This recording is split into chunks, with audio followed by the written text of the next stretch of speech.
Estoy hablando de las mafias, de las redes de narcotráfico, del crimen organizado y de la corrupción, que se llevaron plata que es de todos los argentinos. Plata que necesitamos para seguir combatiendo la inseguridad, para construir escuelas, jardines, espacios de primera infancia, rutas más seguras, obras para mitigar las inundaciones y también llevarle cloaca y agua potable a todas las familias. Está claro que todos los argentinos estamos haciendo un esfuerzo muy grande para sacar el país adelante. No hace falta que se los diga. Vamos a exportar el doble de alimentos. Pero yo me divierto. A mí las crisis me generan adrenalina. Y tenemos que hacer los deberes, los que menos tienen. Quiero decirles... Es decir, que hemos logrado cumplir la meta con el fondo sin utilizar ninguno de los ajustadores que podríamos haber utilizado.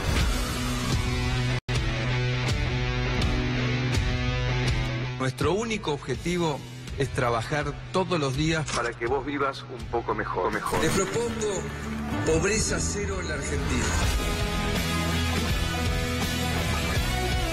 Hice la reparación histórica y en noviembre cuando las que cobraste nos sacaron. Pero esto realmente es un genocidio en un país que tenemos tantos y tan mal se está gobernando. La hiperinflación y los empresarios le apretaban el gañote a don Raúl Alfonsín. Apareció Carlos Saúl primer presidente electo, que decía que tenía el equipo formado listo para salir a la cancha y ganar por goleada. Don Raúl, que quería quedarse 6 años, ni un día antes, ni un día después, no le quedó más remedio que tirar la esponja y de paso le tiró el gobierno por la cabeza a la patilla mayor de América. Carlos Saúl primero, ya que estamos, señor. 30 años. 30 años bancándose 16 presidentes y 37 ministros de Economía que se lo pasaron diciendo: esta es la crisis más grande que tiene sufrido el país. Hay que reducir el gasto público, hay que laburar más, hay que invertir en IFA. Mientras tanto, quieren que le diga una cosa, amigo. Este peso, moneda nacional, le arrancaron 2 ceros con este otro peso, ley 18.188. A este le arrancaron 4 ceros con este otro peso argentino. Y como si esto fuera poco, le sacaron 3 ceros más con este peso, con este austral. Este austral equivale a 12 millones de dólares. Lo cual parece un chiste si no fuera una joda grande como una casa. No hay margen para perder derechos, pero bajo ningún punto de vista. Pero ¿qué pasa si el gobierno insiste con una reforma laboral? Pero no tengas duda que acá vamos a tener la oposición gremial y la oposición política. ¿Usted podría hacer un paro? Sí. Pero no tengas duda. Hasta mañana, Herr Holmes. Hasta mañana que venga para acá. Venga para acá, señor Roldán. ¿A dónde va usted? A casa. ¿A casa qué? Nada, es como ya terminé mi horario y lo voy a pasar un minuto por casa. ¿Y qué horario tiene usted? De 0 a 24. ¿De 0 a 24? Bueno, empiece de nuevo de 0 a 24. ¿Sabe lo que pasa usted, señor Rogelio Roldán? Que está hecho muy vago. Usted tiene que hacer horas extras. Señor, quería pasar un minuto por casa nada más. ¿Para qué? Porque los hijos míos ya le dicen papá a un vecino. Compatriotas, esta noche les hablaré de lo que ya hemos logrado en materia económica y lo que debemos conseguir en los próximos 4 años. Primero, lo más importante.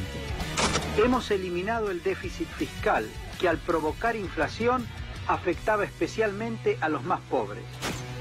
Esto significa que ajustamos desequilibrios entre los gastos y los recursos del gobierno. Desequilibrios que constituyeron un problema durante más de 4 décadas. Yo no me voy a morir por estar en ese lugar. Y yo puedo hablar 1 hora con vos. Total. Y allá me dan 5 minutos y además Monzó no me da la palabra. No lo querés nada, Monzó, ahora no, lo querías. No me daba la palabra. Argentina va a tener este año un resultado primario equilibrado.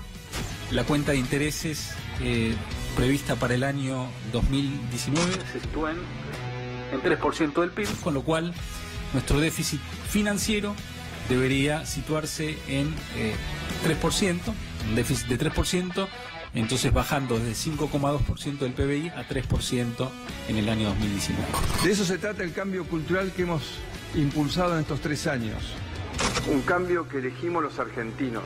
Porque no da lo mismo hacer las cosas bien que hacerlas por fuera de la ley. Fuera de la ley.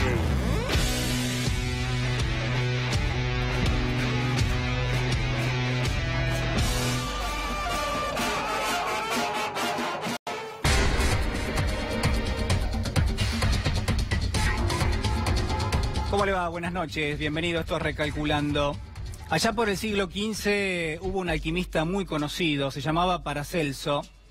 Y Paracelso solía decir que uno en la vida terrenal podía tener muchas cosas, pero que lo más importante era, primero que todo, ser dueño de uno mismo. La pregunta que hay que hacerse y que nos haremos en esta noche es si esto puede traspolarse a un Estado, pero sobre todo a un gobierno. Sobre todo si uno puede inferir que el próximo gobierno en Argentina probablemente no va a ser dueño de sí mismo. Mire, la realidad es que los próximos meses van a traer discusiones de carácter electoral, pero sin ninguna duda la coyuntura económica va a reclamar que se debata, que se hable de lo que es lo urgente y también lo importante. Estamos en presencia de parámetros que son totalmente singulares. La inflación es récord prácticamente para los últimos 20 años. La recesión económica sigue su curso y el Fondo Monetario ha dicho que 2019 también va a ser un año de caída de la actividad económica.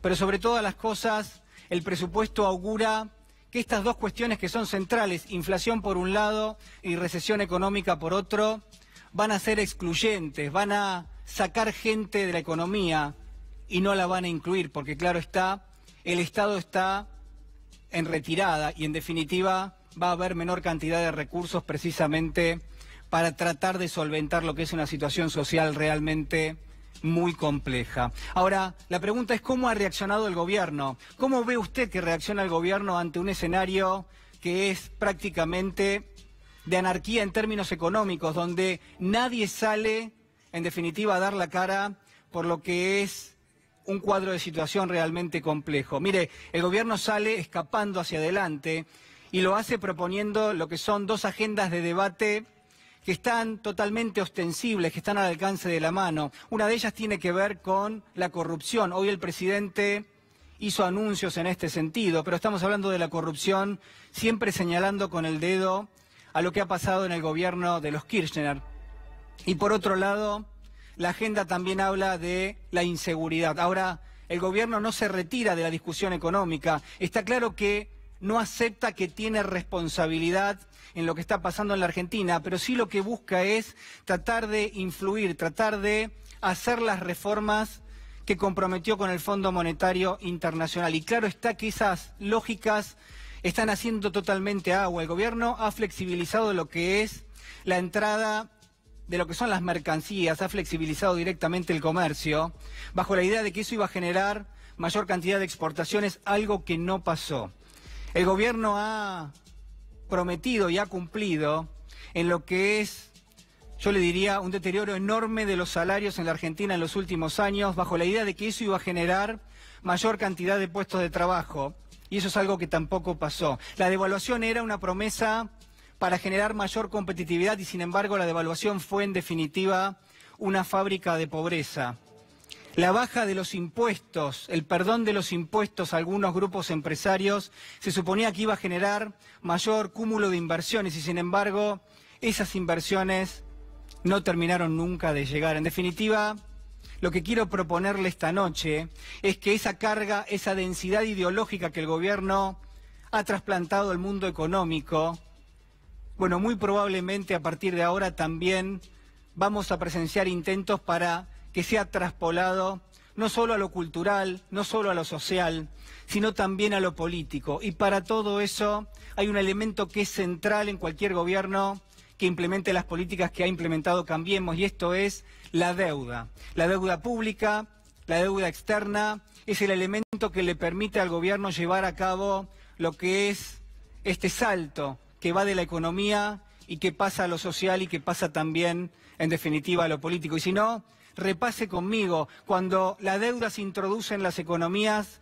lo que termina pasando es que cambian las reglas de juego. Fíjese si no, cómo se ha dado la financiarización de la economía. Hoy lo financiero es mucho más importante que lo que hace referencia a la inversión en la economía real. Se le paga una remuneración mayor al capital que está en el banco que al capital que se va a invertir para generar algún tipo de desarrollo económico. La tasa de reproducción, la velocidad a la que se reproduce el dinero, la velocidad a la que se reproduce la riqueza, perdónenme los tecnicismos, hace referencia a una velocidad mayor en lo financiero y menor en lo que hace a la economía real. Pero sin embargo, está clarísimo que también la deuda lo que hace es transferir recursos de aquellos sectores que menos dinero, que menos riqueza tienen, a aquellos sectores que más riqueza tienen. Fíjese, es muy fácil en un contexto como este, con los recortes que el gobierno ha hecho en el presupuesto, en materia de educación, en materia de salud, en materia social.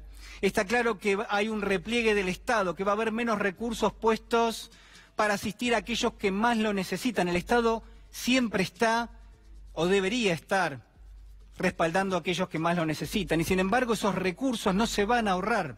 Esos recursos se van a utilizar para pagar lo que son los costos adicionales que genera el endeudamiento, para pagar directamente lo que son los intereses. Claro, nadie se lo dice, pero esto efectivamente va a pasar durante este año. Y además hay otra forma de verlo, quizás más claro. En la Argentina, con tasas de interés del orden del 60%, ¿quiénes son los que utilizan el dinero? Mire, los que lo necesitan para poner en marcha algún negocio. ¿Cuál es la tasa que van a pagar?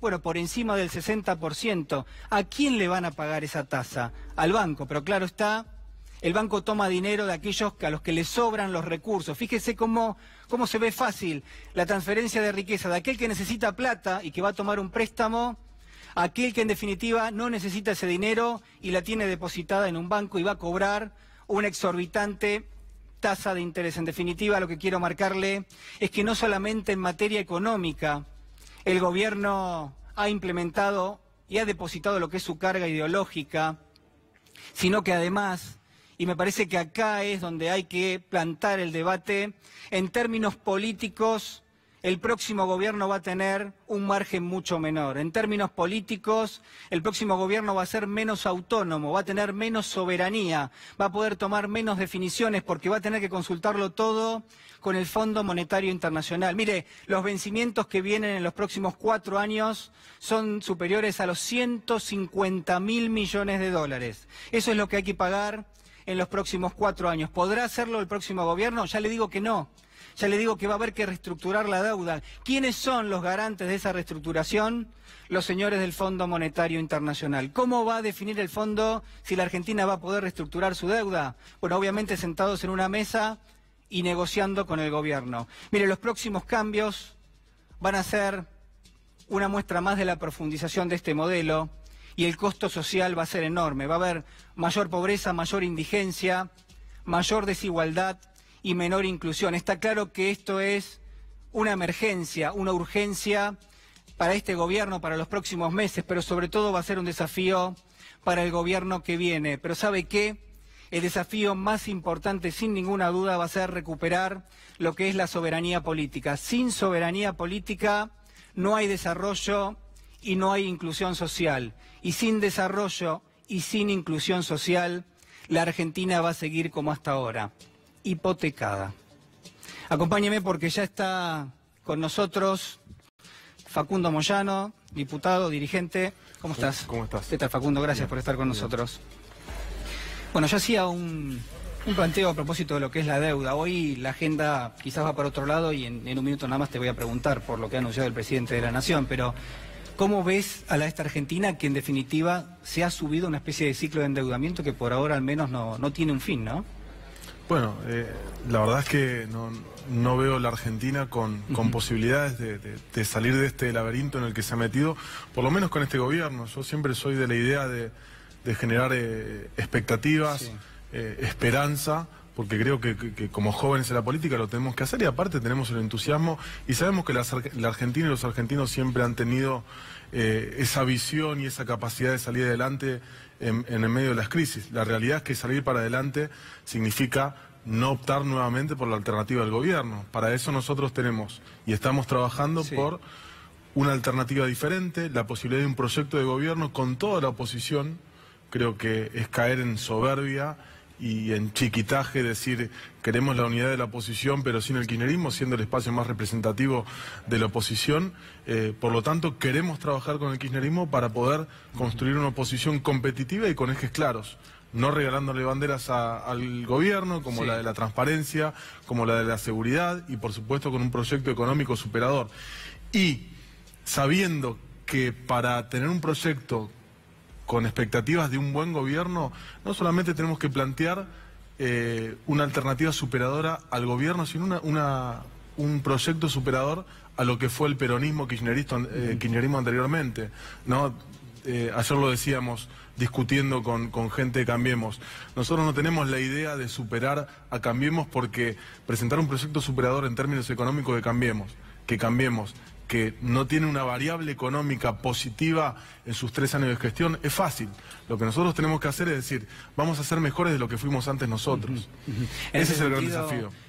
La expresidenta Cristina Fernández de Kirchner, como uno de los candidatos de ese frente del cual usted hace referencia, digo, es para tener en cuenta. Hay algunos, uno ve algunos referentes políticos que evitan mencionarla. Hay quienes dicen, bueno, se van a conformar tres grandes partidos para las próximas elecciones, un peronismo dialoguista, un peronismo no kirchnerista, un kirchnerismo y Cambiemos. Digo, la resolución en términos políticos para este año podría ser así.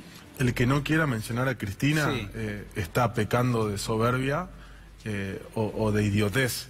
No mencionar a la referente política más importante de la oposición me parece que es subestimar a la sociedad. Eso está claro, o sea, no se puede ningunear a Cristina de ninguna manera, y más si venés de una posición de inferioridad en términos de votos. A ver, decir Cristina es la dirigente más importante de la oposición es hasta objetivo. Tiene más representatividad en términos legislativos, más representatividad en términos ejecutivos en los diferentes distritos. Ahora, no podés decir queremos ganar la Cambiemos con un proyecto superador y no tener en cuenta el kirchnerismo. Por eso nosotros, con Felipe Solá, encabezando un interbloque en la Cámara de Diputados, decidimos irnos del Frente Renovador, que tiene la idea de armar una segunda oposición.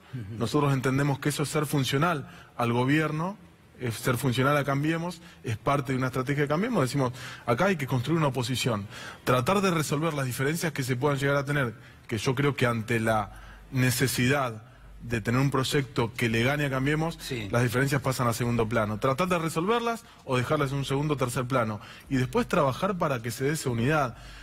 Quien tenga que ser candidato, bueno, se resolverá a partir de un proceso de discusión y de diálogo que tiene que existir dentro de la oposición. Lo que yo digo es, la oposición tiene que estar unida. Y el kirchnerismo no puede estar afuera de la oposición, por supuesto. Me interesa algo que usted decía recién, que es, en gran medida, hay, por ejemplo, un candidato que es Sergio Massa, que es funcional a Cambiemos. ¿En qué sentido es funcional? Porque Massa hoy dijo, voy a ser candidato a presidente, cuando había trascendido que podía llegar a ser candidato a gobernador. Nosotros abandonamos el Frente Renovador fundamentalmente por esa intención de construir una alternativa que para nosotros es hasta matemáticamente y objetivamente funcional a los intereses de Cambiemos. Dividir la oposición es funcional a los intereses de Cambiemos. Entonces, digo, algo que ya se intentó en 2 oportunidades, 2017 y 2015, no va a resultar, siendo que en 2017 sacó la mitad de los votos que en 2015. No va a resultar otra vez, porque la sociedad ya está mirando para un lado. Nosotros creemos que hay que superar la grieta, pero la grieta se supera gobernando, no se supera desde la especulación electoral. Nosotros no creemos en que se tenga que especular electoralmente y decir, no, la gente en el medio. Hay mucha gente que no quiere la grieta, pero finalmente se va a terminar definiendo por una de las dos alternativas que hacen a la polarización. Ya estamos en ese lugar. Y el gobierno la fomenta y lamentablemente estamos en esa situación. Yo creo que tenemos que construir una alternativa superadora. Y creo que esa alternativa superadora no tiene que ser superadora respecto al gobierno de Cambiemos, tiene que ser superadora a lo que fuimos, reconociendo los problemas que habían antes de Cambiemos. O sea, ayer lo discutía, decir... Pero había problemas, el kirchnerismo terminó un ciclo que tenía que ser renovado y donde había que por supuesto poner que había en debate problemas. algunas políticas. Todos tenemos que hacer una autocrítica, o sea... yo soy peronista. El peronismo decía que la conducción política no resulta sin autocrítica. Siempre tiene que haber una autocrítica. Y autocrítica no significa exponerse a que todos te digan, mirá estos errores. Pero, a ver, que había pobreza no se puede negar, que habían trabajadores pagando ganancias no se podía negar, que faltó diálogo con determinadas instituciones tampoco se puede negar. Después que dirigentes o sea, que en su momento tuvimos diferencias con el gobierno del kirchnerismo, planteamos posturas que terminaron siendo funciones, tampoco se puede negar. Entonces digo, todos tenemos que ser en autocrítica, porque sin autocrítica no se puede hacer una recomposición de un frente opositor con capacidad de proponer algo a la sociedad. Entonces digo, es cierto que hay un techo, hay que romper ese techo, y ese techo se rompe haciendo autocrítica, y esa autocrítica la tenemos que hacer todos. Usted viene de una extracción que es sindical, es usted también referente sindical. Me acuerdo cuando Hugo Moyano le planteó, obviamente, reclamos a la expresidenta Cristina Fernández de Kirchner. Hoy ese núcleo duro del sindicalismo ¿está para acompañar directamente a lo que puede ser un frente opositor más bien amplio? Sí, yo creo que sí. Yo creo que las diferentes expresiones del sindicalismo, más allá de que algunos asumen posturas más duras, otros más blandas, otros son más dialoguistas, yo creo que todo el arco sindical está dispuesto a acompañar un proyecto que enfrente al gobierno y que pueda ganarle. ¿Y cuándo fue la última vez que habló con Cristina usted? Hace 3 meses. Pero tengo diálogo, por supuesto, con dirigentes del kirchnerismo. ¿Y qué le dijo en aquella oportunidad? Bueno, es una charla a nivel político, de describir la situación y de ver de qué manera se puede trabajar para presentar otra alternativa. Yo no sé si la candidata va a ser Cristina, eso dependerá de un proceso de discusión, de diálogo dentro de su espacio y de, por supuesto, la intención que tenga ella. Y después de lo que cada uno de los frentes que se constituyen en un frente general pueda aportar. O sea, nosotros estamos dispuestos a ir al diálogo más allá de todas las diferencias que puedan existir. Me parece que en esta situación donde la Argentina se encuentra, y como bien vos lo describías, que no es que esto va a mejorar o que se va a estabilizar, esto va a ser peor. Y no es, no es intención mía generar miedos ni nada por el estilo. Va a ser peor porque hasta el propio presupuesto está diciendo que va a ser peor. Y el Fondo Monetario Internacional acaba de decir que la caída del PBI no va a ser de un 0,5, sino que va a ser de un 1,7. Y ya lo había dicho antes. Y otras calificadoras están diciendo que va a ser inclusive de más, de un 1,9. Entonces yo creo que la inflación va a ser más, yo creo que la caída va a ser más. La industria está destruida, está en la peor situación, peor que en el 2001. He hablado con algunos industriales, está peor que en el 2001. Entonces, ante esa situación, las diferencias quedan en un segundo plano. Bueno, ahora le voy a preguntar, a propósito de lo que fue la presentación hoy del presidente de este decreto de necesidad de urgencia para lo que es la extinción de dominio. Vemos el informe ahora. Los criminales tienen que devolver hasta el último bien que se llevaron ilegítimamente. Y que sepan que en la Argentina hoy, el que las hace, las paga. Bueno, si el presidente dice que las hace, las paga, estamos esperando que pague la deuda que tiene Correo, su familia, por la falta de pago de cánones por la explotación del Correo argentino. Estamos hablando de dinero, pero también de campos, casas, barcos, autos y hasta obras de arte que se pueden subastar. Entonces me parece que eso sería lo mejor que podría hacer el presidente para dar el ejemplo. También hay que atacar su poder económico. Y lo hacemos por esta vía, porque su aprobación es urgente. Los proyectos para aprobarlo en el Congreso están estancados hace años. La búsqueda del presidente de tratar de construir un discurso que se aleje de lo económico. Hoy la justicia penal tiene instrumentos para avanzar y recuperar estos bienes, pero son muy lentos. Que tome cuestiones punitivas como el uso de la mano dura, el gatillo fácil. Con este régimen de extinción de dominio, estamos dando un paso adelante para que la justicia pueda, además de condenar a los responsables del delito y lo que han generado la sociedad, también avanzar más rápido en recuperar esos bienes. Bueno, la extinción de dominio por decreto. ¿Qué le parece? Bueno, esto es pura demagogia por parte del presidente, porque yo entiendo que esto es algo que tal vez es necesario. Nosotros acompañamos la votación de la extinción de dominio en la Cámara de Diputados, no había necesidad. Esto es una cuestión meramente electoral. ¿Por qué lo hace en un año electoral? Porque siente que lo va a capitalizar él solo. Pero en realidad nosotros estamos dispuestos a discutir todo este tipo de cosas. Pero el proyecto que votaron ustedes, después el Senado lo modificó. Lo modificó y volvió, o sea, me parece que no hay necesidad que el presidente... O sea, porque estaba en no el hay- Congreso, por lo Porque no menos. es una cuestión ni de necesidad ni de urgencia, por eso varios lo plantearon como inconstitucional, por eso digo, no hay necesidad. Si Para se puede, usted, sí, se puede llevar, inconstitucional. se puede llevar un debate, sí, porque, o sea, los decretos de necesidad y urgencia, o sea, tienen que haber una necesidad extrema. Digo, si bien el tema de la corrupción es un tema que siempre va a ser... siempre va a estar latente, siempre va a ser un tema, porque en todos los gobiernos hay corrupción, y esto no se puede negar. Y yo creo que una de las banderas que tiene que tener esta oposición, que nosotros queremos constituir, es la transparencia. No hay por qué regalarle la bandera de la transparencia, Cambiemos. No hay por qué regalarle la bandera de la transparencia, Cambiemos. Como tampoco hay que regalarle la bandera de la seguridad. O sea, nuestro proyecto, por más que sea progresista, no puede no tener una agenda de seguridad. Y cuando hablo de seguridad, una agenda de seguridad en cuanto a cómo se va a reprimir el delito. O sea, no hay que, por ser un proyecto progresista, obviar esa bandera. Lo dijo Correa en una entrevista en Página 12 cuando criticaba la estrategia del PT en Brasil. Me parece que nosotros tenemos que tener en cuenta esa agenda. Por supuesto, proyecto económico, transparencia y seguridad. Esto el presidente lo utiliza de manera demagógica, como utiliza también de manera demagógica el tema de la baja imputabilidad. ¿Pero por qué se quiere cambiar la agenda? El gobierno ha sabido y ha sido inteligente. A ver, el gobierno no tiene muchas cosas para elogiar. Yo creo que muy pocas tiene para elogiar. Pero una de las cosas que sí se puede decir hace bien el gobierno es instalar los temas y es tener una agenda mediática con, por supuesto, el apoyo de un aparato mediático importante e instalar los temas. En este caso está haciendo eso. Está instalando un tema, intentando capitalizarlo ellos, cuando esto se podría tratar naturalmente en el Congreso de la Nación. En ese sentido, lo que se ha visto es que gran parte de los funcionarios hoy han respaldado lo que es la iniciativa del presidente Macri, mientras que del lado de la oposición política, bueno, muchos marcaron que no era constitucional en todo caso, y otros que decían bueno, el Senado lo había modificado porque quizás el proyecto en diputados establecía que podía tener lugar la extinción de dominio que meramente con el solo procesamiento, ¿no? Lo que hizo el Senado fue modificar precisamente eso. Claro, porque habían cuestiones técnicas, cuestiones jurídicas. Con sentencia firme, decía Exactamente, el Senado, ¿no? Hay cuestiones que hay que revisarlas, o sea, no se puede, o sea, esto es puramente demagogia.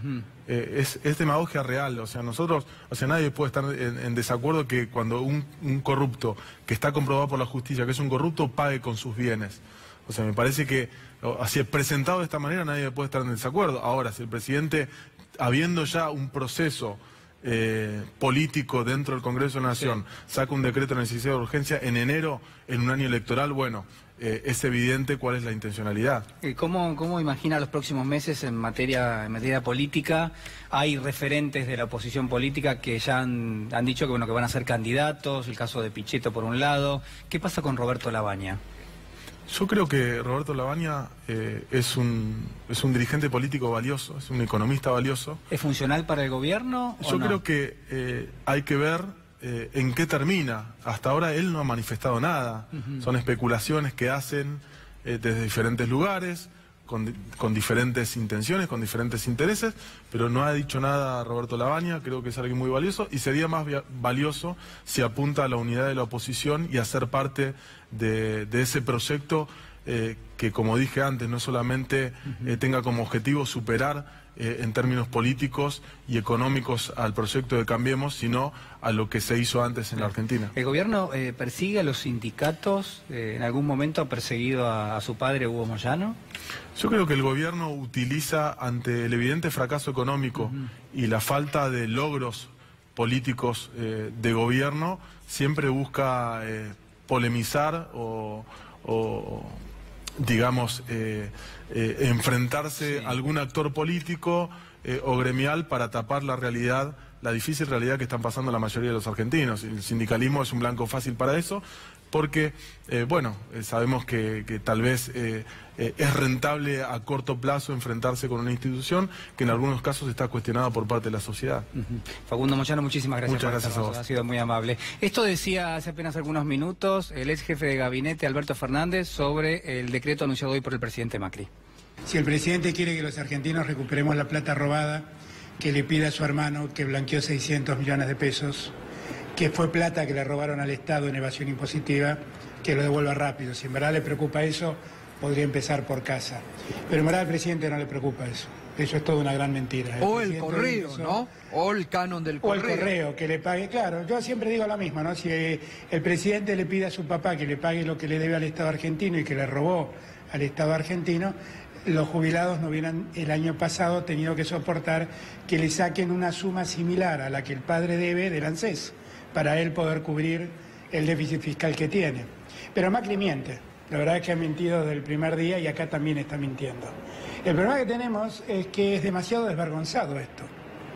Miren, siempre recuerdo, déjenme poner un ratito, un profesor de Derecho Penal. Los decretos de necesidad y urgencia son decretos que la Constitución le permite dictar al presidente en situaciones de necesidad y urgencia. Hay un hecho que se ha precipitado en la realidad y no hay tiempo de tratarlo parlamentariamente. En esas condiciones puede dictar un DNU, un decreto de necesidad y urgencia. Ahora, esta materia, que se llama extinción de dominio y que consiste en abrir la posibilidad a que alguien que ha cometido un delito reintegre aquello con lo que se ha beneficiado con el delito, ha sido tratado en el Congreso. Lo trató la Cámara de Diputados y hacia fines del año pasado, noviembre o diciembre, lo trató la Cámara de Senadores. ¿Qué fue lo que pasó con ese tratamiento? La Cámara de Diputados propuso una ley que lo que hacía era habilitar la extinción del dominio con el mero procesamiento de una persona. ¿Y qué fue lo que hizo la Cámara de Senadores? Digo, no, con el procesamiento no, el procesamiento es una mera sospecha. No podemos quitarle a alguien sus bienes tan solo con la sospecha. Entonces el Senado cambió esa norma y dijo, no, hace falta una sentencia definitiva. Con una sentencia definitiva, efectivamente, podemos sacarle del dominio del presunto del delincuente, porque ya habría condena definitiva, los bienes que haya obtenido como consecuencia del delito que cometió. Bueno, ya estaba el ex jefe de gabinete Alberto Fernández explicando las diferencias que había entre los dos proyectos, ¿no? El que fue presentado en la Cámara de Diputados, que había recibido media sanción, después pasó al Senado, allí se modificó y bueno, estuvo cajoneado, dicen algunos, durante algún tiempo. Vamos a ver ahora si con este decreto que presentó el presidente por la vía legislativa empiezan a trabajarlo nuevamente. Tenemos en nuestros estudios a Edgardo de Petri, dirigente, concejal. Muy buenas noches. Hola. También está con nosotros el economista Agustín Datelli. ¿Qué tal, Agustín? ¿Qué tal? ¿Cómo estás, Julián? Bueno, a ver, una reflexión con respecto a esto que mencionábamos recién, que se ha presentado en el día de hoy y que ha generado, por un lado, el apoyo de buena parte del gobierno nacional y también, en algún caso, rechazo por parte de la oposición. Bueno, creo que todo lo que hace el gobierno es en el clave electoral. O sea, ellos lanzaron la campaña, lo dijo Macri después de sus vacaciones, el eje de ellos es la corrupción. Sí. Arrancó la campaña entonces hoy. Sí, el eje es la corrupción. La verdad que si el presidente quiere aportar a devolver lo que se robaron o las cosas que no pagaron al Estado Nacional, podría empezar por los 70.000 millones de pesos que él y su familia le deben a todos nosotros los argentinos. Ese es el ejemplo, ¿no? De presentar un plan de pago y que el Estado Nacional, que el pueblo recupere parte del patrimonio que la familia presidencial le debe y le ha robado al Estado en estos tiempos. Yo creo que en ese sentido Macri va a profundizar esta campaña de denuncia y es una herramienta que tiene para empezar a armar el escenario de hostigamiento permanente a Cristina Fernández de Kirchner, de instalar ejes mediáticos y judiciales que fortalezcan su único discurso que pretende tener una gran legitimidad, la denuncia contra la corrupción. Datelli.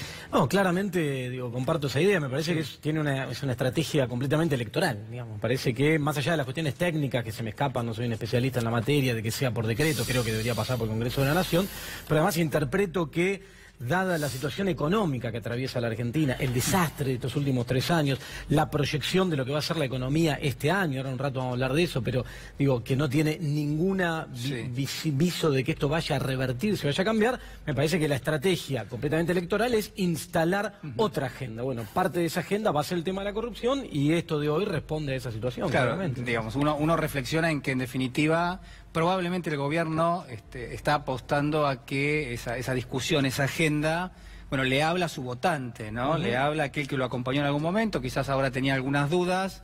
Me parece que intenta recuperar a ese votante y en todo caso, por el lado de la economía, como vos señalás muy bien, me parece que también está bastante perdido todo. Vemos que tuiteaba hace algunos instantes nada más el exministro Aníbal Fernández. Esto decía a propósito de lo que había sido el anuncio por parte del presidente Macri. La extinción de dominio podrá aplicarse a Franco Macri, que está inhabilitado para ser imputado en causa penal.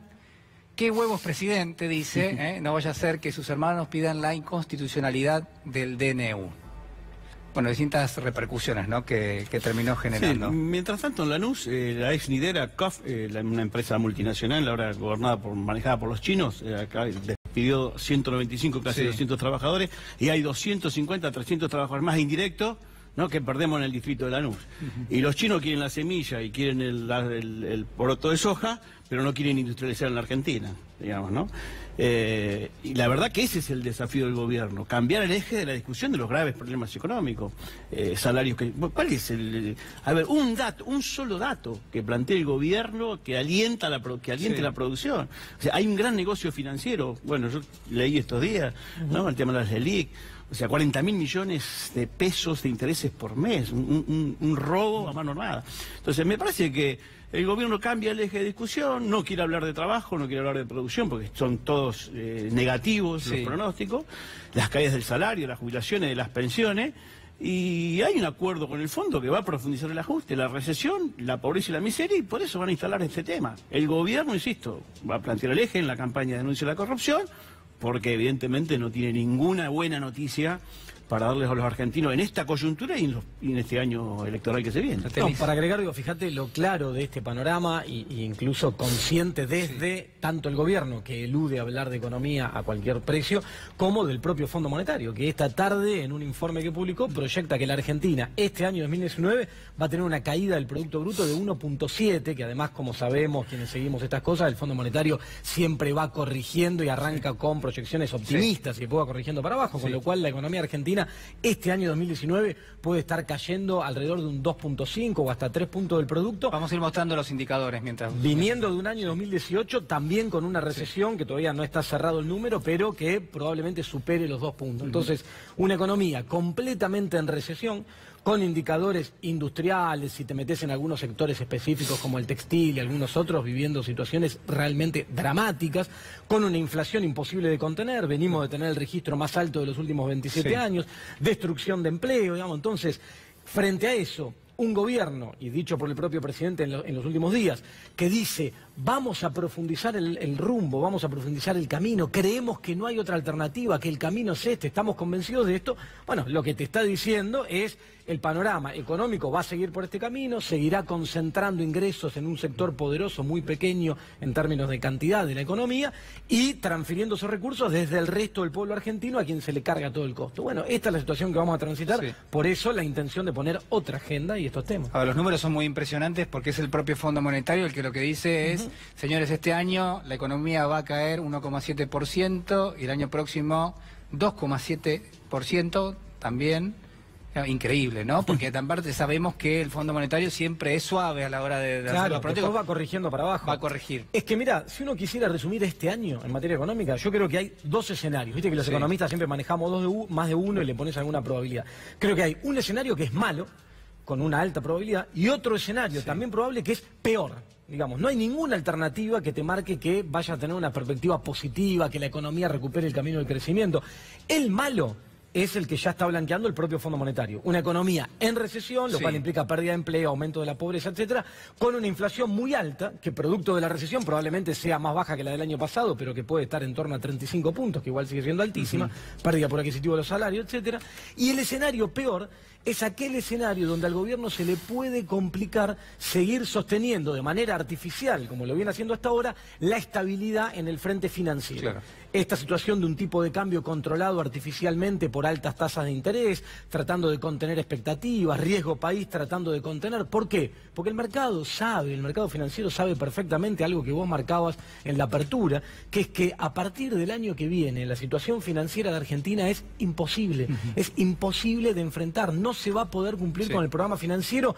Sí, el de este año, con suerte, con toda la ayuda del Fondo Monetario y el apoyo político, pero no de este año en adelante. ¿Hasta dónde el mercado financiero no descuenta esa expectativa y decide retirarse del juego a lo largo de este año? Anticipa, ¿no? Muchas veces anticipa. Generalmente sí, de hecho funciona de esa manera el mercado financiero. Yo lo resumo de esta forma, mirá, operan dos fuerzas, la codicia y el pánico. Hoy la codicia le gana al pánico en el muy corto plazo y el mercado mide en el día a día esta cuenta y esta ecuación para seguir apostando al peso. Donde se dispara el pánico, agárrate porque podemos ir a un escenario mucho peor del que ya estamos proyectando acá con el Fondo Monetario. De Petri, ¿cuál es el correlato de esto que marcaba Datelis, digamos, en lo que es un análisis más bien macroeconómico o financiero, en lo social, ¿no? Digo, ¿cómo está la gente? Bueno, la verdad que uno siente cada vez más el peso del ajuste, digamos, ¿no? Tal vez lo de Nidera expresa, hay muchas empresas que en lo están productivo que es una empresa grande, expresa cuál es el modelo de Cambiemos, que es desindustrializar Argentina. Acá los grandes ganadores son los bancos,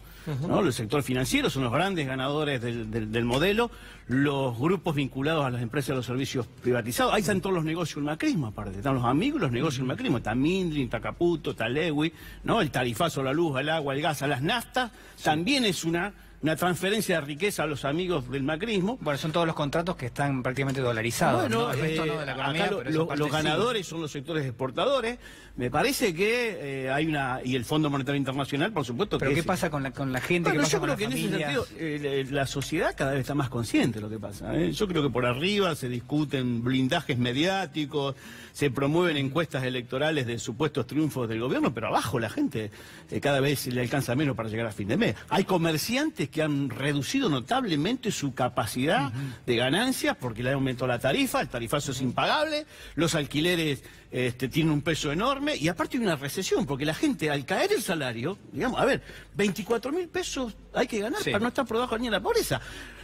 12.000 por debajo ni de la indigencia, cuando la mayoría de las jubilaciones estaban en 10.000 pesos y ningún salario, los salarios mínimos en general, incluso si tomo todos los salarios de los trabajadores estatales, digamos, y sectores incluso industriales, no están por encima de los 30.000 pesos. La mayoría de ellos están por debajo de esta cifra. Entonces, el golpe es brutal y me parece que el gobierno desesperadamente, creo, está con un discurso para cambiar el eje de la discusión política y económica y en la provincia de Buenos Aires especialmente con el armado de una estrategia electoral que tiene que ver de desacoplar a Vidal de la caída y del derrumbe del macrismo, que yo lo siento, por lo menos en el conurbano, donde caminamos nosotros, cada vez más claro el derrumbe del macrismo. Me quedo pensando en esta situación, a ver si Datelis y De Petri me ayudan.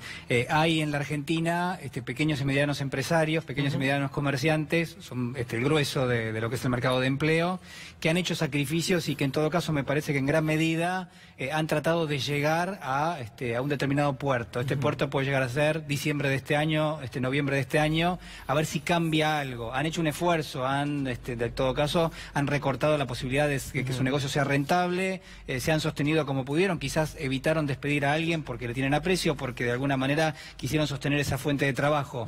Con esta perspectiva de que este año y el año que viene va a ser recesivo, digo, está claro que se abre un nuevo panorama. Sí, primero hay que ver, acá juega un rol muy importante las tasas de interés. El gobierno está encerrado en una propia trampa en la cual se metió, que es que tiene altísimas tasas de interés que ponen en riesgo la cadena de pagos, y ahí la pequeña y la mediana empresa es el principal afectado por esta situación, y donde empieza a recortar un poco la tasa de interés, cosa que está haciendo ahora, empieza a darse el juego sobre qué va a pasar con el dólar, el temor a una nueva estampida o a una nueva corrida cambiaria y un traslado a precios de eso y todo lo que sabemos. Digamos, eso es lo que hoy desvela al gobierno, sostener el tipo de cambio y mantener quieto al dólar en un año eleccionario donde en materia económica el escenario peor que te decía antes, el malo, digamos, ya está lanzado, digamos. Entonces, esa es la situación que hoy estamos atravesando. Si las tasas de interés se sostienen en estos niveles, muchas de las pymes que vos marcás bien, que vienen atravesando situaciones de compresión de rentabilidad, ¿no? Claro. Le aumentaron las tarifas, le cae la demanda. Mantienen abiertas las puertas, pero hasta ahí. Digamos, claro, y también formar un nuevo trabajador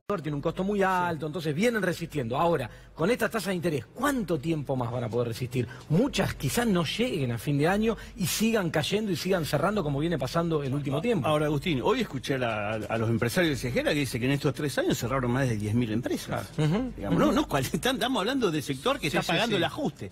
No, hay un sector que crece, que son los sectores exportadores, esto que dijimos, los financieros, las empresas de servicios. Ahora, después hay una caída brutal de las empresas pequeñas y medianas, Sí. todas aquellas vinculadas al mercado interno. Aparte, no hay salida para este país si no se desarrolla el mercado interno. Y eso tiene que ver con mejorar el salario de nuestro pueblo.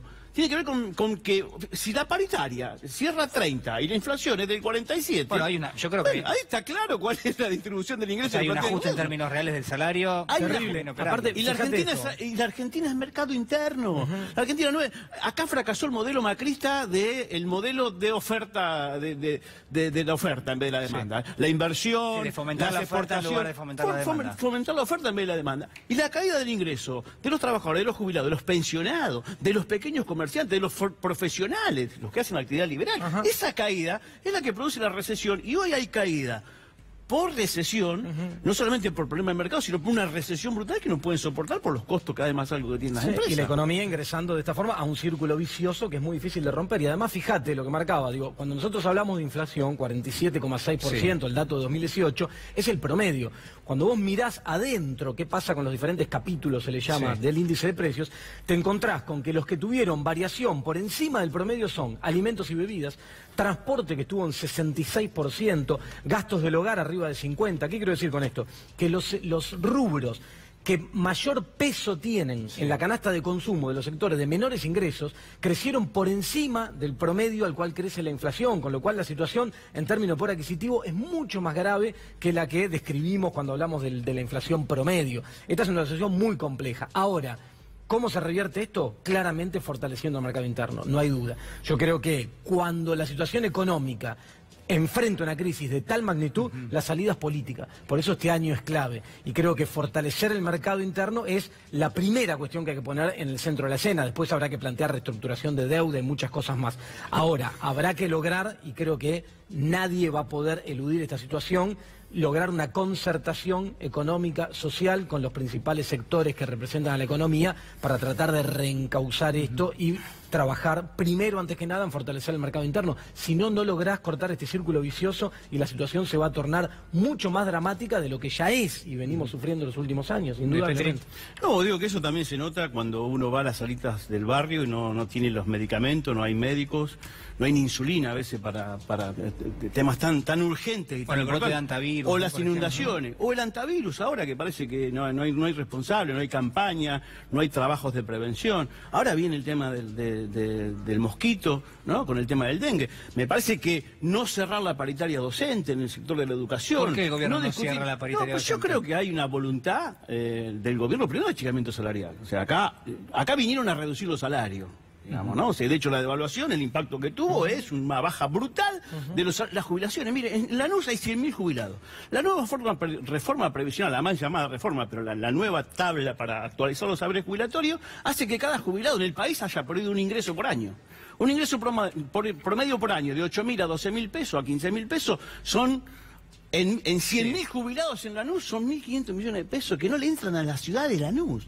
Entonces acá hay evidentemente una decisión del gobierno de un ajuste brutal sobre los ingresos de la población. Y esa transferencia va a la acumulación de los grupos económicos privados. Yo creo que en ese sentido la sociedad argentina está en una etapa de organización, de movilización. Fue muy grande el ruidazo, el último ruidazo.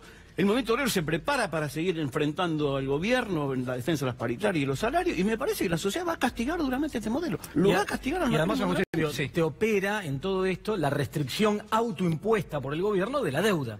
¿Por qué? Porque esto que estamos hablando, antivirus, el tema del dengue y todas estas cuestiones, recortes presupuestarios, responden a recortes presupuestarios. ¿Por qué? Porque tienen como objetivo primordial el pago de los intereses de la deuda, que viene creciendo a un ritmo muy fuerte. ¿Por qué? La economía es percibida por los mercados financieros como muy riesgosa, aumenta las tasas de interés y tenés continua necesidad de refinanciamiento. ¿Hubo alguna política que haya canalizado el ingreso de dólares por deuda de los últimos años a mejorar la capacidad de repago en el futuro, a obras de infraestructura, a mejor del perfil productivo de la Argentina?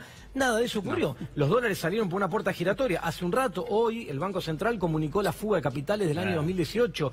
Más de 27.000 millones de dólares. Fue récord de los últimos, por lo menos, 20 años. Entonces, es imposible sostener un modelo financiero de características donde el Estado decide retirar todo tipo de controles, beneficiando a estos grandes grupos concentrados, especuladores financieros, y montando esta situación que estamos describiendo. Con lo cual, digamos, si no se pega un giro de 180 grados y no se vuelve a apostar al aparato productivo, la trampa esta del endeudamiento actúa como condicionante y la respuesta ¿cuál es? Más política de ajuste y más círculo vicioso para una economía que no encuentra destino. De Petri y de Ateris, muchísimas gracias. Gracias, muy amables. Nosotros hacemos una pequeña pausa y ya regresamos.